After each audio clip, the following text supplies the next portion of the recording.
10वीं कक्षा के समांतर श्रेणी के बारे में पढ़ेंगे। ठीक है, इनका परिचय होगा। ठीक है, पहले आप जाने समांतर श्रेणी।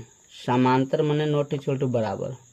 समांतर माने इनके बीच की दूरियां। ठीक है, ये बराबर नहीं है। देखिए ये छोटा लाइन है, ये बड़ा है, कि ये समांतर है, इनके बीच की दूरियां। ठीक है, ये ऐसे आगे भी निकल जाएंगे, दूरियां बराबर रहेगी। ठीक है, अगर ये 2 सेंटीमीटर है, 2 सेंटीमीटर, तो इसे कहते हैं समांतर। समांतर में अंदर का दूरी बराबर। ठीक है, ये समांतर। नॉट इक्वल टू बराबर। बराबर मतलब ये हो कि जितना लाइन है उतना ही लाइन ये भी लाइन है, इसको बराबर बोलते हैं। ठीक, ये बराबर नहीं कर रहा है, समांतर कर रहा है, हमें अंदर की दूरी होना चाहिए। ठीक है, श्रेणियां माने तो लाइन। ठीक है, जैसे 2, 4, 6, 8 इत्यादि डॉट डॉट।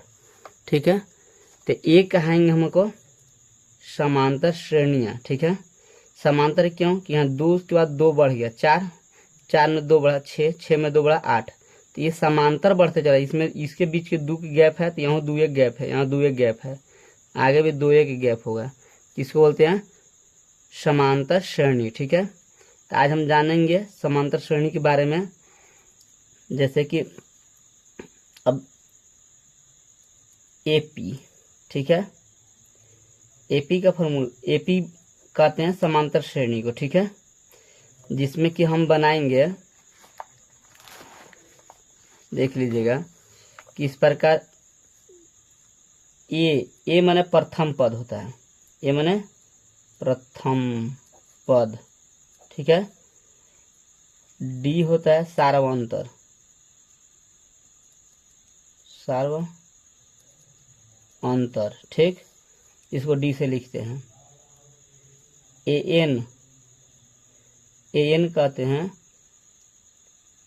10वां या 5वां ऐसे पद करके होता है, वा पद का दिया तो एन हुआ। ठीक है, एन पद खाली कहा तब होगा। ठीक है, अब जैसे दिखाते हैं।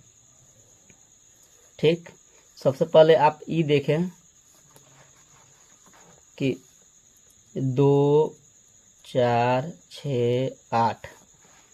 ठीक है, अब इसमें देखिए ए बराबर प्रथम पद बोले थे, तो ए कितना 2 हो गया। डी, डी ज्ञात करने के लिए दूसरी में से पहली घटाते हैं, तो दूसरी 4 है, 4 में से पहली घटा दिए, तो डी बराबर कितना आ गया 2। ठीक है, अब देखिए अभी कहा है कि आगे चल के बोला कि हमको 5वां पद क्या होगा, 5वां पद। ठीक है, तो हम जानेंगे। तो इसका फार्मूला होता है ए एन बराबर ए प्लस एन माइनस 1 डी। ठीक, तो कितना बोला 5वां, यहाँ लेंगे ए के जगह कितना प्रथम पद 2, सार्वंतर कितना है एन की जगह कितना 5, यहाँ 5 लिख देंगे 1, डी के जगह कितना 2, माने 5वां पद क्या है वो ज्ञात करना है, माने ए एन ज्ञात करना है, ए एन। ठीक है, तो 2 के 2 रहने दीजिए, 2 गुने 5 कीजिए 10, 2 गुने 2। ठीक है, अब देखिए ध्यान से, ये 2 से 2 कट गया, तो बचा कितना 10, तो ए एन बराबर कुछ बचा 10, तो यही मेरा ए एन आ गया। यानी 5वां पद 10 आएगा। कैसे 2, 2, 4, 2, 6, 2, 8, तो 2, 10 है ना आएगा यहाँ पर। तो 5वां पद हुआ 1, 2, 3, 4, 5, तो यही मेरा ए एन कहलाएगा।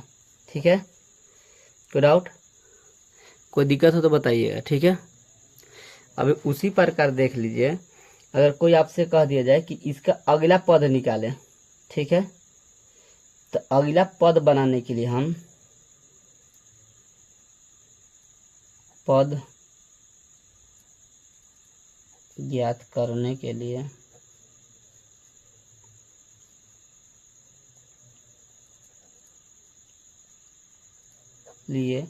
ए प्लस डी का यूज करते हैं। ठीक है, तो ए हमको दिया हुआ कितना 2 है, ए की जगह 2, और डी कितना है यहाँ पर 2, तो 2 2 जोड़िए, तो 2 2 कितना हुआ 4, तो यहाँ 4 लिखा हुआ है। अब उसी प्रकार अगला पद यहाँ पर ही कह दे कि कितना होगा, तो हम गिनेंगे 1 2 3 4 5 6, तो 6 हुआ तो 5 लिखेंगे। दो ए की जगह 2 ये होगा, डी की जगह 5 इंटू डी की जगह कितना 2, तो 2 के 2 5 दूनी 10, तो 10 और 2 के तो 12, तो अगला पद 12 लिखेगा, तो 10 और 2 12 होता। तो ये पद बनाने का नियम हुआ। ठीक है।